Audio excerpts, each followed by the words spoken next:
Minhas irmãs, meus irmãos, com alegria aqui estamos para uma pequena colaboração ao estudo. E hoje nós vamos sair daqui sabendo como se deve fazer para conhecer o futuro, conhecimento do futuro.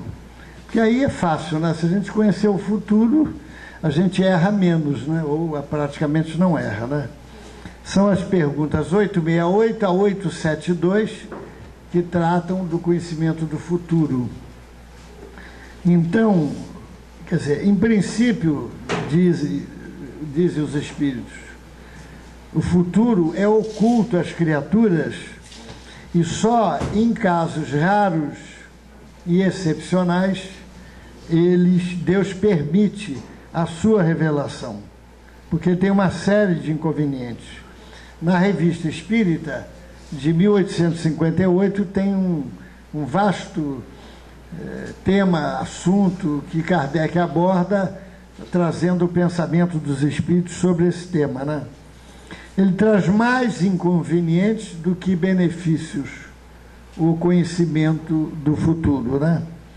Então, os espíritos que conhecem o futuro são aqueles espíritos elevados. Os espíritos elevados, quanto mais elevados, mais amplamente eles têm uma visão maior do futuro.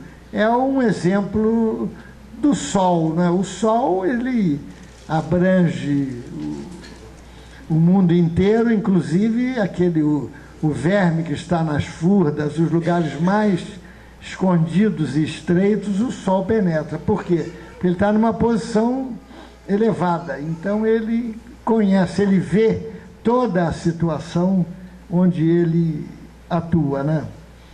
Então André Luiz revela que tem mais ou menos um considerável número de espíritos que durante mais ou menos 10.000 anos não têm consciência se estão encarnados ou desencarnados, que a reencarnação é compulsória para eles desencarnam num estado tal de perturbação e num estado tal de aproximação, de afinidade com a matéria, que praticamente eles não têm consciência de que desencarnaram.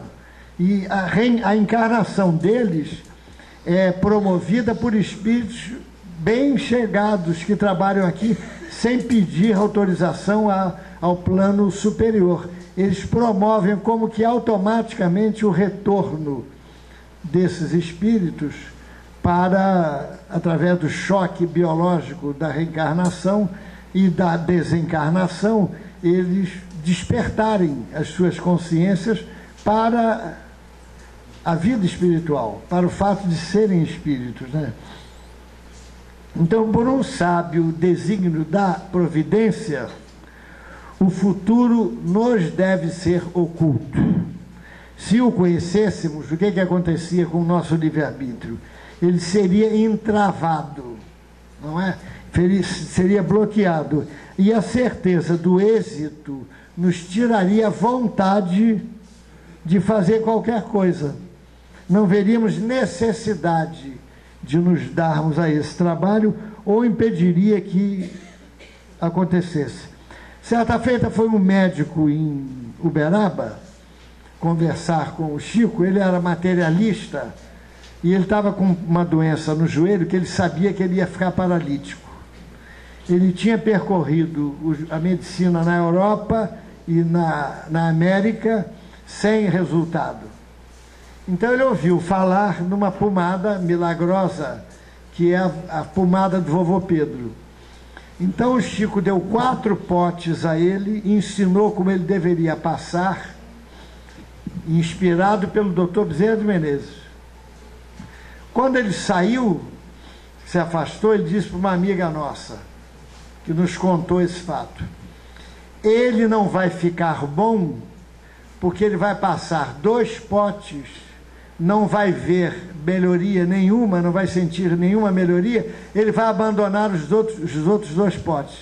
O doutor Bezerra está dizendo que se ele passasse ele ficaria bom. Mas por que o doutor Bezerra não falou? Não, mérito, o merecimento é dele, ele é que tem que ter o merecimento de ir até o final. É o caso daquela mulher doente, que foi a primeira cura que nós conhecemos no Evangelho, que Jesus não tomou a iniciativa de curar. Ela, como que provocou em Jesus a cura. Aquela mulher hemorroísta que estava há 12 anos sofrendo de hemorragia, e ela teve uma intuição que se ela tocasse a fímbria do manto de Jesus, ficaria boa. Mas uma multidão cercava Jesus. Como é que ela ia chegar? Mas ela, firme, determinada, foi se esgueirando e conseguiu tocar no manto de Jesus. E o Jesus perguntou: quem foi que me tocou? E Pedro, com aquela característica dele, ansioso, né?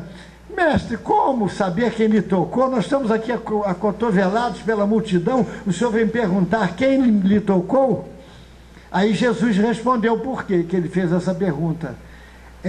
Porque saiu de mim uma virtude. Então veja, a fé da criatura era tão superior que ela foi ao nível da vibração, da aura, vamos dizer assim, da energia que Jesus expirava e expandia, e aí deu-se a cura. Deu-se a cura. Porque a todas as criaturas que Jesus curou, ele disse: tua fé te curou. Mas a essa não. Quer dizer, foi a própria mulher. Então, gente, é o que isso? É o livre-arbítrio, é o uso do livre-arbítrio, é a determinação, é a fé, como aconteceu também com uma mulher em Uberaba. Ela tinha uma enxaqueca que não... Enxaqueca, quem tem sabe como é que é, né? Não é fácil. E ela viu que o Chico tinha deixado meia xícara de chá, porque no final daqueles encontros, depois de 14, 16 horas de trabalho, eles levavam uma xícara de chá para o Chico e ele tomava. Mas nesse dia ele deixou só metade. Só tomou metade, deixou metade na xícara. E ela teve a intuição: se eu tomar aquele chá, vou ficar boa da minha enxaqueca. E todo mundo rezou ansiosa para que ninguém mexesse na xícara, levasse. O Chico saiu, a xícara continuou ali, e ela foi então e bebeu aquele chá frio. O chá entrou e a enxaqueca foi embora. Não teve mais enxaqueca. Então, gente, é o exercício daquilo que Deus nos deu, que é a imaginação, é a determinação, é o espírito de iniciativa, é a inteligência, não é? É a faculdade de trabalhar, enfim, todas essas faculdades que adornam o nosso espírito, mas que se a gente não colocar para trabalhar, elas ficam adormecidas, não é? Então, os espíritos só revelam o nosso futuro quando pode ser útil, e só revelam quando o julgam conveniente e nunca a nosso pedido, e quando tem a permissão de Deus. Então isso fecha a questão com relação ao conhecimento do futuro e aos espíritos falarem sobre ele, né? Então, se nós vamos procurar aqueles médiuns que falam, que descobrem o futuro, aquelas cartomantes, nós vamos fatalmente receber as respostas que nós estamos esperando receber. Outro dia eu recebi um e-mail e vinha aquela frase vibrante, né? Traga o seu amor em 3 dias. Eu fiquei curioso, né? Hein? Aí eu fiquei curioso, né? Aí fui subindo, rolando a imagem, apareceu um BMW 0 km. Quer dizer, qualquer um que tem um carro desse traz o amor em 3 dias, até em menos tempo, né?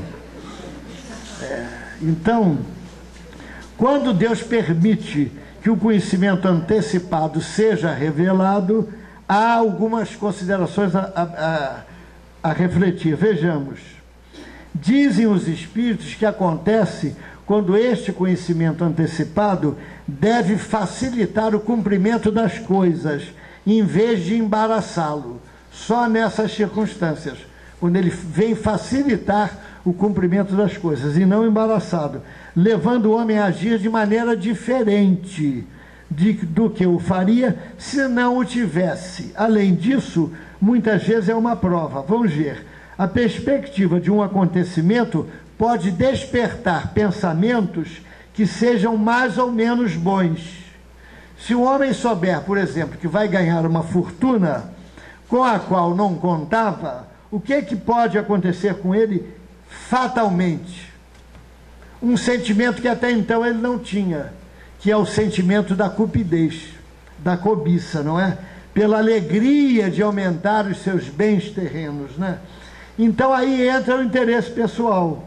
E pode então o felizardo desejar a morte dos seus, a fim de não precisar repartir a fortuna com terceiros, né? Então,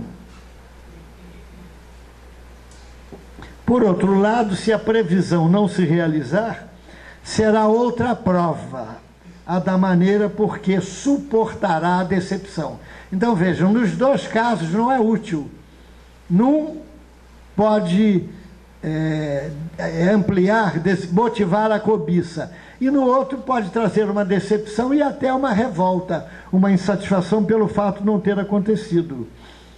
Tem um caso de um verdadeiro, de um senhor. Ele tinha uma ligação muito grande com o pai e ele tinha o vício de jogar na loteria esportiva. Era um vício constante. E ele se perguntava, pedia, ele como que invocava o espírito do pai, pedindo um palpite para a loteria esportiva. Então, uma noite ele sonhou com o pai vindo, sorrindo para ele, e aqui no peito do pai brilhava um boletim daquele, um panfleto daquele com os 13 jogos marcados. Não tem dúvida nenhuma, no dia seguinte, e ele foi um sonho tão nítido, que ele teve tempo de anotar os 13 palpites. Jogou, acertou, fez 12 pontos, num total de 13. Ficou zangado com o pai. O espírito do pai aí começou a receber uma série de lamentações, vibrações, de mágoa, aquilo tudo, até que ele voltou a sonhar com o pai. Poxa, o senhor me deixou numa fria, gastei dinheiro, crente que ia ganhar na loteria, e o senhor me deu 12 palpites e não deu o 13º. Eu? Não, eu não dei palpite nenhum. Como? Deu sim, eu vi estampado no seu peito. Ele falou, não, meu filho, você me invocou tanto, me chamou tanto, que eu vim até aqui ver se você estava bem. Quer dizer, então o filho plasmou no pai aquilo que ele queria, que era o resultado da loteria esportiva. Então veja como uma coisa é complexa. O nosso pensamento como vai longe. Então ele mesmo plantou aquele quadro e debitou a construção ao próprio pai, o que não foi uma verdade. Então, gente, é assim que acontece quando nós não temos o conhecimento da lei, não é? Então, mas na verdade, olha, agora vamos ver um outro lado. Na verdade, o conhecimento do futuro, com todo o respeito, eu acho que a maioria aqui já teve uma ideia, já frequentou algum lugar onde se falava no interesse do futuro. Eu não vou pedir para levantar a mão nem o braço, mas a grande maioria já deve ter ido lá, não é? Para ver o futuro. Será que eu vou casar com um anjo? Será que eu vou ter filhas, espíritos de escola? Não é? Quem é que não gostaria de saber? Será que eu vou ter um bom emprego?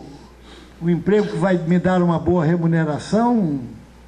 Será que eu vou comprar um carro do ano? Enfim, são especulações, são perguntas que passam, enfim, por uma série de conjecturas pela nossa cabeça.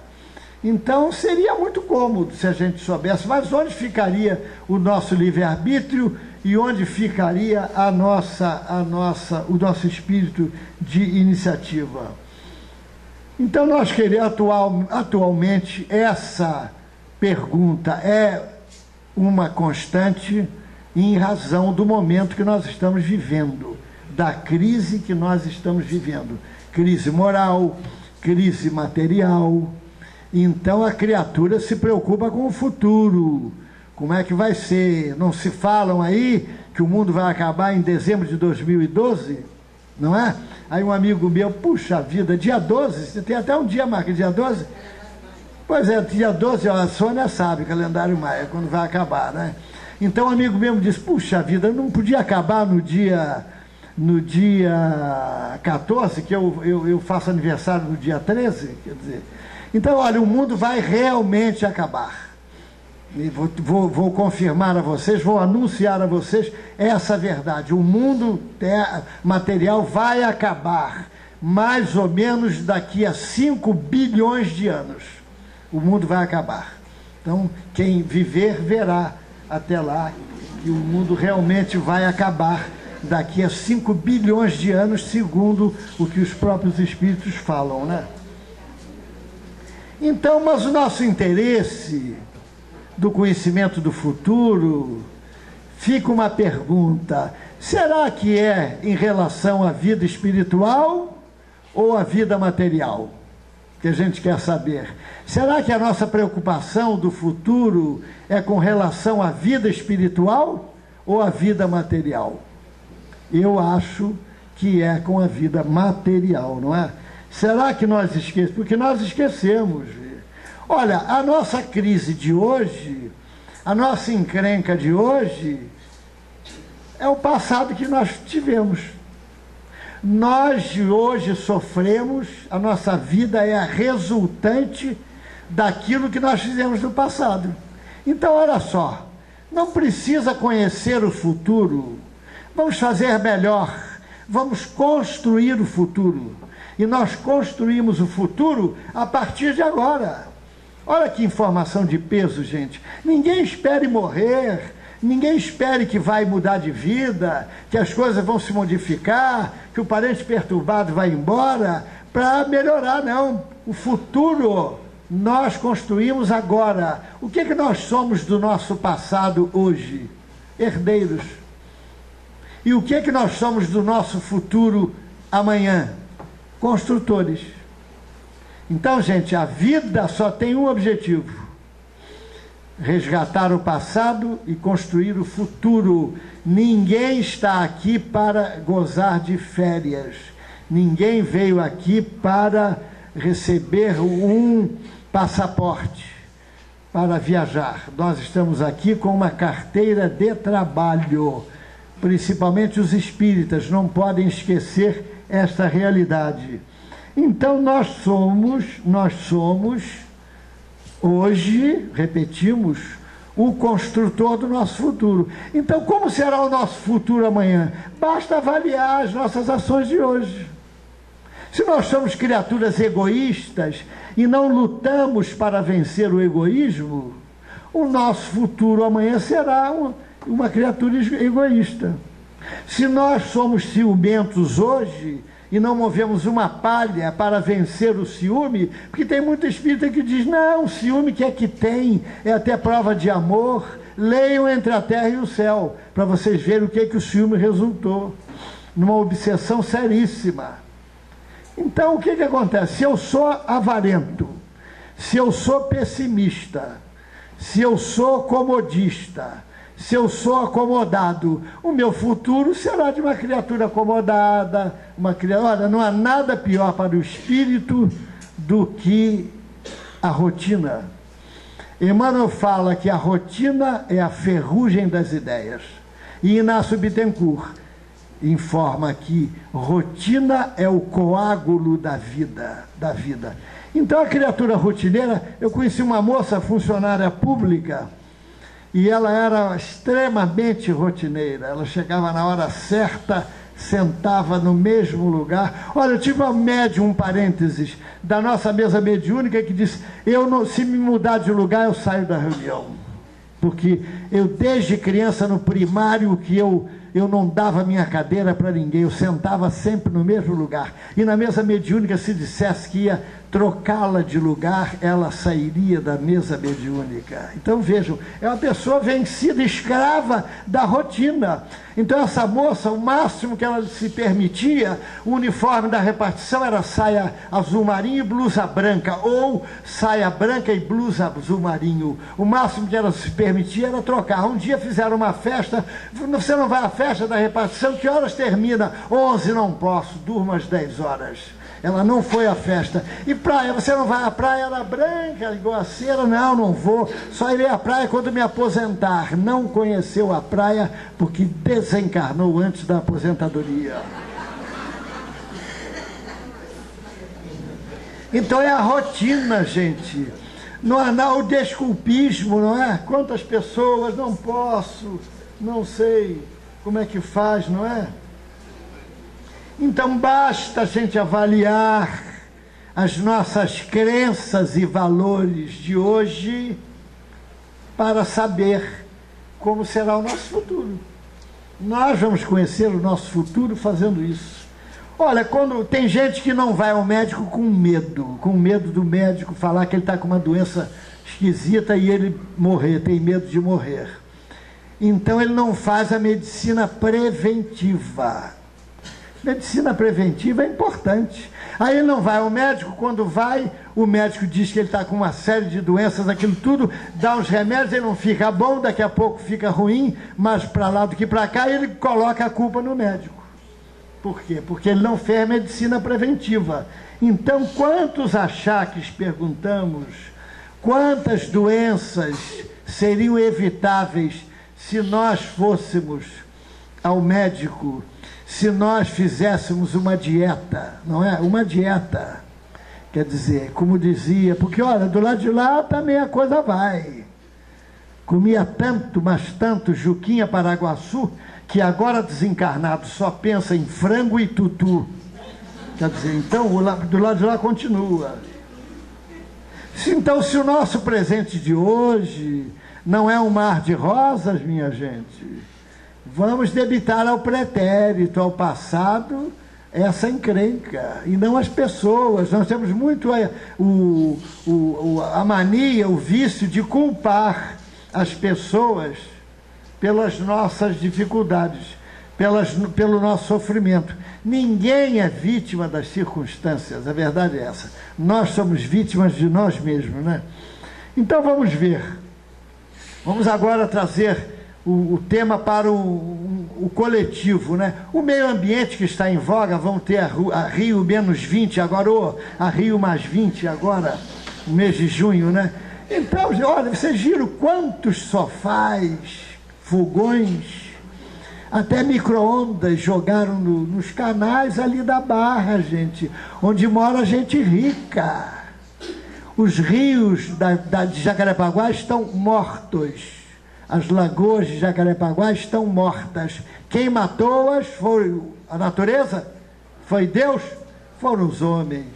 Então o que vai esperar de um rio morto, de uma lagoa morta, de um ambiente morto? Nós temos 38 mil carros, e serão 70 mil carros. Onde é que vai botar isso? Onde é que vai ficar isso? Vai travar. Qualquer desastre de carro aqui trava o trânsito na Taquara, Freguesia e Barra. E aí vira um trânsito selvagem. Um trânsito selvagem como é aqui, a gente sabe como é que é. Na Freguesia tem um shopping aqui, a Freguesia está ficando igual. Tem um shopping na cidade, na Rua da Alfândega, que o nome é Esbarra Shopping. E na Freguesia está acontecendo assim. A gente anda e se esbarra, vai esbarrando nas pessoas, aquilo tudo. Então é o produto das situações, do desequilíbrio, né? Então um dos grandes problemas ambientais do nosso planeta, do nosso país, é a poluição ambiental, não é?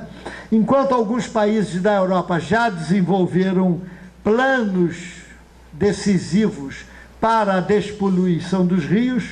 O Brasil, só para vocês terem uma ideia, olha, só 12% do esgoto na Zona Oeste é tratado. 12%. O resto é jogado onde?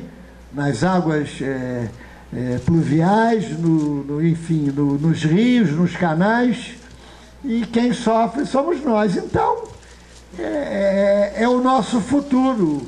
O nosso futuro será aquilo que nós fizermos hoje. O Espiritismo será, no futuro, aquilo que os espíritas estão fazendo dele hoje, disse Leon Denis, não é mesmo? Então, os espíritas que estão aceitando uma série de liberalidades, entre aspas, quer dizer, cobrar ingresso para assistir denominadas situações, porque cobra um ingresso aqui, cobra outro ingresso aqui. Então, a criatura de má fé, ele aproveita. Por quê? Porque o fulano que tem nome é consagrado no meio cobra, então eu também, que tenho interesses escusos, vou cobrar e ninguém vai dizer nada. É a consequência natural. Chico Xavier jamais aceitou e aceitaria isso. E Chico Xavier, gente, é o paradigma, é o exemplo que está esquecido. Dona Iveone Pereira, que foi dito aqui, ela ganhou 500 anos de crédito ao psicografar Memórias de um Suicida. E ela me contou, a mim, não foi a ninguém não, que ela morava na rua Elias da Silva, do lado do Açúcar União, nem sei se existe mais o Açúcar União.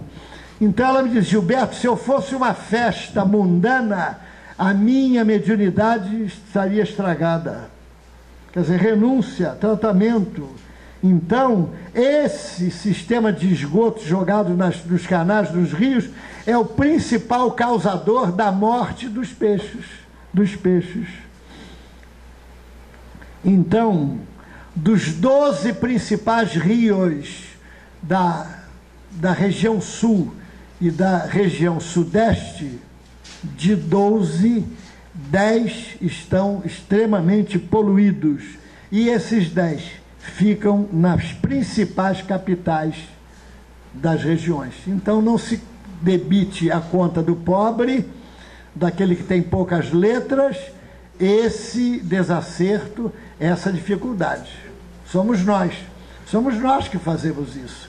Então, gente, esse é o nosso futuro. Se nós não educarmos hoje, os nossos filhos, por que nós não trazemos os nossos filhos para a reunião de evangelização? Eu vejo as mães falarem com a maior naturalidade, garotos de 10, 8 anos, eles não querem vir. Que é isso, gente? Eu trouxe meus filhos até 14 anos de idade, eles vieram no centro. Não, olha, não tem saída, tem que ir comigo, porque eu era da opinião de Manuel Franco. Quem come do meu feijão participa da minha religião. Não tem saída, depois faz o que quiser. E hoje a semente da reencarnação do Espiritismo está nos 2 filhos. Agora, vocês vão utilizar ou não, isso é problema deles. Mas a minha parte eu fiz. Então eu conheço um espírita que mandou a mãe colocar o filho no catecismo.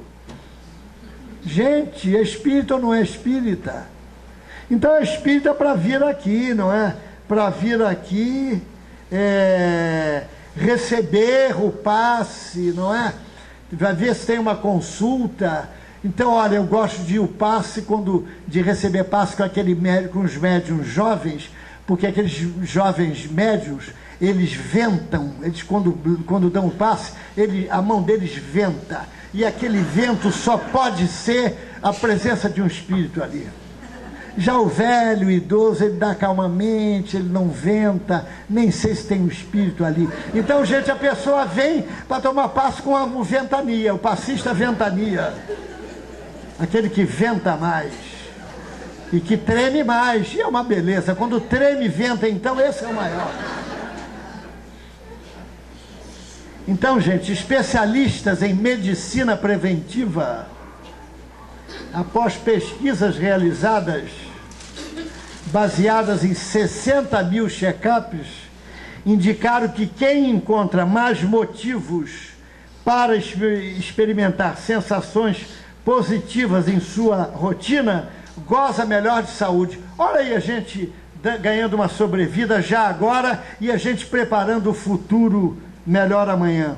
Olha o que Albino Teixeira diz, tá? São 14 indicações de prática, exercício do bem, que todos nós aqui podemos fazer. Vamos ver quais são. Porque a criatura diz, não é? Quando fala de praticar o bem, Emmanuel diz que desculpismo em ação espírita cristã é perfeitamente indesculpável. Emmanuel que fala isso. Mas não sei, sou imperfeito, não conheço, quem sou eu? A minha vida é muito pesada, sofro muito. Então as criaturas dão tantas desculpas para fazer o bem que a gente pensa que está na frente de grandes sofredores ou criaturas perfeitamente inadaptadas ao exercício do bem. Então vamos ver o que a gente pode fazer e esquece de fazer muitas vezes. Olha o que Albino Teixeira recomenda: doar um prato de alimento a quem sofre em penúria. Gente, eu estava distribuindo sopa sábado na rua, lá no Souza Guerra. Não estou falando isso para vocês pensarem que eu sou virtuoso, não. Eu faço isso porque é necessidade, viu, minha. Então, nós estávamos lá, nossa equipe, distribuindo sopa, e um senhor chegou e falou assim: posso fazer um elogio? Eu digo: deixa para lá. Não, posso fazer um elogio? Pode. Vejam só, sábado, olha, foi a melhor refeição, ele utilizou esse termo, que eu tomei esta semana. Gente, isso não tem preço, gente. Quem é que não pode fazer? Foi uma moça lá, Cida, que a Soninha conhece, é otimismo, alegria em pessoa, irmã do Jorge. Ela adora, ela faz panquecas, bolos, doces e leva para a equipe que vai distribuir. Com a maior alegria, gente. É o que ela sabe fazer, ela gosta. Então ela se determina a fazer isso. Então doar um prato de alimento, não importa que a pessoa não goste, não importa. O problema nosso é fazer. No tempo que a gente estava quentinha lá no centro, quando a gente preparava as sextas-feiras, e o pessoal passou a ir muito para lá para receber, e criou um constrangimento com as vizinhas, aquilo tudo, nós tivemos que parar de distribuir ali. Mas um dia que ainda distribuía, um deles estava comendo um angu, feijão, carne moída e arroz, parou no meio. Aí a colega perguntou: não está gostando? Ele parou, olhou para ela e falou assim: não tem uns ovos estrelados? Não importa, gente, que diga isso, deixe de dizer, não importa. Então vamos lá. Entregar uma peça de roupa aos que gemem no frio. Gente, aquela peça de roupa que encolhe. Você já viu como a peça de roupa das nossas irmãs, principalmente as casadas, encolhe? Depois de alguns anos de casamento, elas encolhem. Mas elas são colocadas no fundo da gaveta. E elas, às vezes, num rasgo de generosidade, já falei isso. Bom, hoje eu vou dar aquelas roupas que encolheram. E procura, e quando chega lá, olha, vai que ela desencolhe, não vou dar não. E a roupa continua lá, gente. Não importa, dá. Um dia o Chico foi assaltado. O Chico foi assaltado 3 vezes na vida. 2 ladrões. Me dá o dinheiro aí. Aí ele tinha 5 cruzeiros na época. Deu 5. Por favor, não me façam nada. Eu tenho um sobrinho paralítico para tomar conta e algumas crianças para tomar conta. Vem cá, você é casado? Não, mas eu tomo conta de crianças. E deu Chico, só tenho isso, 5 cruzeiros. Aí um ladrão disse para o outro: eu não te falei que não valia a pena soltar esse homem? Ó, roupa remendada, o sapato dele parece boca de jacaré. Eu te falei. Aí o outro falou: vem cá, que tinha um olhar mais bondoso. Aquele dinheiro que tu tem aí, ele falou: não vai fazer o que eu estou pensando, dá esse dinheiro a ele para as crianças dele. E deu 200 cruzeiros para o Chico. E foram embora. Aí o Chico: olha, muito obrigado, que Deus abençoe vocês, vou orar por vocês. Mas como? Um deles virou: o senhor orar pelos ladrões? Qual é o problema, meus amigos? O senhor saiu da terra rodeado de 2 ladrões, não tem problema nenhum, disse o Chico. Então, olha só. entregar uma peça de roupa, improvisar o conforto de uma criança menos feliz, promover ainda que migalha de assistência a benefício dessa ou daquela mãe desditosa, oferecer um livro nobilitante, escrever uma página de esperança e alegria aos amigos ausentes, conter a irritação, evitar a palavra inconveniente. Eu fui na casa de um amigo que ele está bem doente e saiu a palavra terminal, aí a esposa disse com todas as letras: não, você está com uma doença terminal. Para ele, quer dizer, ele se não morreu naquela noite, não sei nos dias seguintes, porque ela foi altamente estimulante para ele, né? Quer dizer, porque é assim que funciona. Então vamos tecer as boas palavras, as palavras que constroem, de alegria, de simpatia, não é? Prestar serviço desinteressado aos enfermos, escutar com paciência e bondade a conversação inoportuna, no equilíbrio de quem ouve, sem elogiar a invigilância e sem condenar a inabilidade dos que falam tocados de boa intenção. Tinha o vice-presidente da federação, quando ele estava atendendo uma pessoa, que tem pessoas que querem falar tudo, muito, né? E que era inconveniente, ele tinha que atender muita gente, o seu auxiliar já sabia, entrava na sala dele e dizia: olha, o telefone da prefeitura está tocando. Aí ele dizia para o moço: olha, lamento, mas vou ter que interromper, porque está tocando o telefone da prefeitura. Aí ele ia para a sala do lado, não era telefone nenhum, não, era para acabar com aquela conversa, né? Então, mas ele atendia pacientemente até o final. O Chico, quantas vezes ouviu e ficou ouvindo? Olha, uma vez ficou uma senhora uma noite inteira, perturbadíssima, obsidiada, com uma saca, aquelas sacas de papel antigas de supermercado, cheia de papéis, e ela com um gravador e um microfone atrás do Chico, para o Chico dar o prefácio daquele livro que estava ali naquela bolsa, que o Chico não tinha lido e que ele não sabia o que era, porque ela queria vender o livro através do prefácio do Chico, não é? E o Chico tratou-a educadamente, com todo o cavalheirismo que é possível, né? Sem desmerecer. Então, se ele pode, também nós podemos, né? Prestar serviço desinteressado aos enfermos, assegurar 2 minutos de prosa consoladora aos doentes, cultivar o espírito de sacrifício, aí já vai crescendo, né? Em favor dos outros, seja em casa ou na rua, plantar uma árvore proveitosa. Quem é que não pode agora mesmo? Vamos aproveitar o exemplo daquela popstar que plantou uma árvore ontem, né? Quer dizer, então vamos plantar, vamos comprar uma musa, vai no Ceasa, compra e planta na rua. Quanto porteiro de prédio em Copacabana, em Ipanema, faz o verdadeiro pomar em frente ao seu edifício. Já imaginaram se a gente fizer, todos nós fizermos isso em frente à nossa casa? Como é que vai ficar florido? Gente, teve um homem na França que plantou uma floresta, era um deserto, e todos os dias ele ia com um bornal e um jumentinho, subia aquele deserto e jogou mais de 100 mil sementes. Era árido, não ventava, não tinha pássaros, o clima era horrível. Sabe o que aconteceu? Depois que o pomar subiu, o clima ficou ameno, os pássaros apareceram, a brisa suave era constante e a chuva também era perene. Ele plantou uma floresta na França, da mesma maneira que o imperador mandou plantar aqui a floresta da Tijuca, que é a única floresta urbana que a gente conhece. Então, se eles fizeram, nós podemos fazer, não é? Articular algumas frases calmantes em hora de crise, usar a palavra na construção do melhor a fazer, remover espontaneamente um perigo na via pública, tirar o perigo, o paralelepípedo, o galho de árvore, não custa nada, não é? E olha o que acontece. Na base de uma boa ação por dia, terás o crédito de 365 boas ações por ano. E se aumentares a contagem, palavras de Albino Teixeira, em tempo breve, somente a contadoria divina conseguirá relatar a extensão de teus bens imperecíveis e o valor de teus investimentos no erário da vida eterna.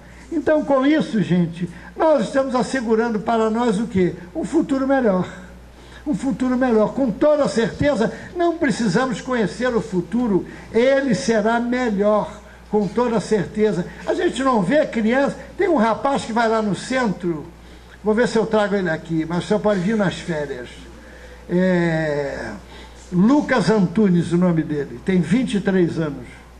Gente, ele chega aqui, não precisa consultar nada, papel, tira nada, ele fala, mas faz um discurso com princípio, meio, enfim, tem 23 anos. O que é isso, gente? É bagagem que ele trouxe do passado. O Chico dizia, o orador já vem pronto.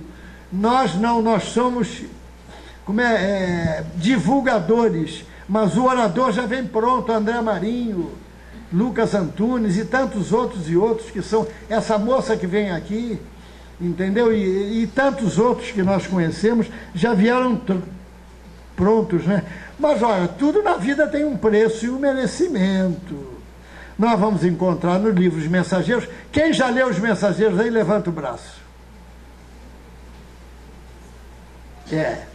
Mais da metade não leu. Mensageiros, André Luiz, é o segundo livro dele. André Luiz estava conversando com duas moças de uma outra colônia que estavam numa conversa social, e uma delas disse, para possuirmos aqui, na colônia que ela trabalhava, a aventura de ficar unido do outro lado com a união daqui, tem uma condição, é preciso ter amado na terra, movimentando mais os nobres impulsos do espírito. Então, gente, para continuar amando do lado de lá, tem que amar na terra. Olha aí, é o futuro que a gente prepara agora. E a outra irmã disse o seguinte, eu fui a Nosso Lar em visita a minha irmã que trabalha lá, quando ganhei o prêmio de assiduidade e bom ânimo. Somente foi possível, os instrutores permitiram que ela fosse a Nosso Lar, quando ganhou o prêmio, olha só, de assiduidade e bom ânimo. Será que nós temos assiduidade na casa espírita? Será que nós somos assíduos ou somos espíritas peregrinos? É aquele que vai e vem, um dia vem, outro dia não vai. Se chove ele não vem, se faz muito calor ele não vem, se tem ameno ele vem, se tem uma dor nas costas ele vem, se não tem dor nenhuma ele não vem. São os espíritas peregrinos. E ela ficou durante uma quinzena inteira, inesquecível para ela, desfrutando de férias em Nosso Lar. Mas ela fez por onde? Ganhou uma medalha. Então, gente, o futuro depende de nós. A gente sabe que ser bom num mundo de prova e expiação não é muito fácil, né? É um mundo cheio de encrenca, de dificuldades. Mas a gente tem que treinar, é o desafio. Nós vamos treinar a bondade onde? No céu? Nós vamos treinar a bondade com quem? Com os santos? Não, tem que treinar com aquele que não é santo. Um dia o Chico hospedou um homem esquisito na casa dele, que o homem brigava com ele 3 vezes por dia. Ele falou, chamou o homem e falou, meu amigo, eu lhe perdoo pelo que você me fez no passado, eu lhe perdoo pelo que você está me fazendo hoje e lhe perdoarei pelo que você me fizer no futuro. Chico Xavier falou isso, né? Então, gente, vamos, não é fácil, contra nós os baixos sentimentos, né? As mágoas, a inveja. Olha, eu vou dar um conselho às nossas irmãs casadas, noivas e namoradas. Não elogiem muito os maridos, porque dá problema. Tem o olho gordo, como diz o paulista, vem a inveja. Então pode dar uma elogiadazinha rápida, mas elogiar sistematicamente não é bom. Não elogie a casa num dia que a sua casa é uma verdadeira mansão, que a sua casa não está no melhor bairro. Não elogie o seu carro é excelente, porque a inveja vai bater na sua porta com toda certeza, não é?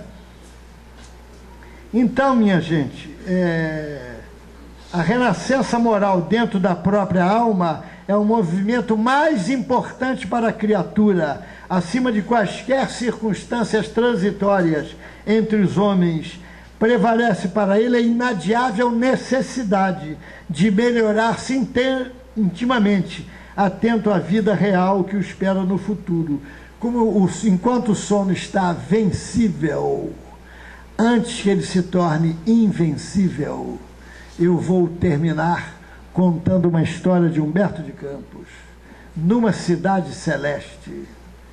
Está no livro Luz Acima, que a grande maioria que está aqui, tenho certeza, não conhece ou não leu. Quando Joaquim Pires desencarnou, ele era uma criatura boa, viu? Mas ele foi logo procurar as portas do céu. Era um homem bom, ele combateu as próprias paixões, sempre buscava a serenidade, não brigava com ninguém. Mas ele tinha uma ideia fixa: repousar no paraíso. Era o pensamento dele. Por isso que ele não se metia em encrenca, não discutia, não queria conflito, para não se machucar, não pecar, porque a ideia fixa dele era ir para o paraíso. Então ele conseguiu bater as portas do paraíso, chegou lá, quando ele bateu, foi recebido por uma autoridade competente, que era o responsável pela aduana celeste. Então ele: aqui é o paraíso? Ele perguntou. Sim, respondeu o interpelado. Estamos numa cidade celeste. Mas ele registrou que tinha uns clarins chamando as pessoas para o trabalho. Ele olhou a porta entreaberta, ele achou aquilo meio esquisito e começou a fazer umas perguntas. Escuta, aí vocês trabalham? Muitíssimo, respondeu o responsável. E aí ele já foi ficando desconsolado, ele já foi ficando meio esquisito, né? Há nessa cidade horários, distribuição de tarefas, responsabilidades individuais, lutas e conflitos? E como? Temos, respondeu o interlocutor. Oh, exclamou Joaquim, a justiça ensinava-me no mundo que há um paraíso para os bons e um inferno para os maus. Sinceramente, disse o espantado Joaquim, não admitia houvesse tanto serviço após o sepulcro. Sonhava com a paz perpétua. Existem aqui chefia e subalternidade? Perfeitamente, respondeu o interlocutor. Servidores melhores e piores? Sim, e em mais elevado padrão de justiça e aproveitamento. Joaquim demonstrou um certo nervosismo. Há estudos e provas, especializações e obrigações, muito além dos ensaios que efetuamos na Terra. O recém-desencarnado meditou e disse: procuro o repouso inalterável. Quem sabe resplandece em esfera mais elevada o céu que busco? Perguntou. Assim não é, disse-lhe o mensageiro celeste. Quanto mais alto subir, mais trabalho encontrará, embora em condições diferentes. Pires sentou-se apalermado sob indizível abatimento. O emissário fixou um gesto de bom humor e acentuou com clareza: parece-me que o paraíso sonhado por você é o da espécie Limax arborum. Essas criaturas organizam o próprio lar através de flores e folhas. Dormem descansadas, nada perguntam, não riem, nem choram, desconhecem os enigmas, não sabem o que vem a ser aflição ou dor de cabeça, alimentam-se daquilo que encontram nas árvores e ignoram se há guerra ou paz entre os homens. Oh, gritou Joaquim, entusiasmadíssimo, dando pulos de alegrias. Quem são esses seres privilegiados? Quero conhecê-los, quero ir para a região deles. Quem são eles? São as lesmas, respondeu o espírito. E se você descer suficientemente, encontrará o paraíso delas. Joaquim modificou a expressão facial e, embora consternado quando ouviu falar em lesmas, resolveu entrar. Gente, é isso. Então, olha, nós estamos aqui encerrando, quer dizer, podemos, se quisermos, construindo um futuro melhor. Nós estamos hoje aqui influindo, se quisermos, bem, para o melhor, nas futuras encarnações. Ou influir pior. Por exemplo, quem toma conta de idoso sem reclamar, porque, infelizmente, o idoso ele sofre um preconceito dos jovens. É uma realidade. Tanto é que quando eu vou no banco, eu vou logo naquela fila do Jesus está chamando, para evitar problemas, entendeu? Então, quem trata de velho, doente, caquético, que tem achaque, com paciência, sem se revoltar, sabe o que está acontecendo? Está granjeando o direito de ter um corpo robusto na próxima encarnação. Olha o conhecimento do futuro desde já. Quem estuda agora sem precisar estudar, estuda apenas para conhecer, sabe o que está construindo para o futuro? Uma inteligência precoce. Então, gente, quanta coisa nós podemos fazer hoje, agora, para, com toda certeza, ter absoluta convicção de que estamos construindo um futuro melhor. Um dia o Chico deu um livro, só mesmo o Chico poderia fazer isso, para uma senhora analfabeta, um livro espírita. Ela ficou emocionada e disse consigo mesmo: eu vou aprender a ler para escrever uma carta de agradecimento ao Chico e ler o livro. Aprendeu a ler, leu o livro e escreveu a carta para o Chico e tornou-se, segundo palavras do Chico, a mentora espiritual daquele grupo familiar.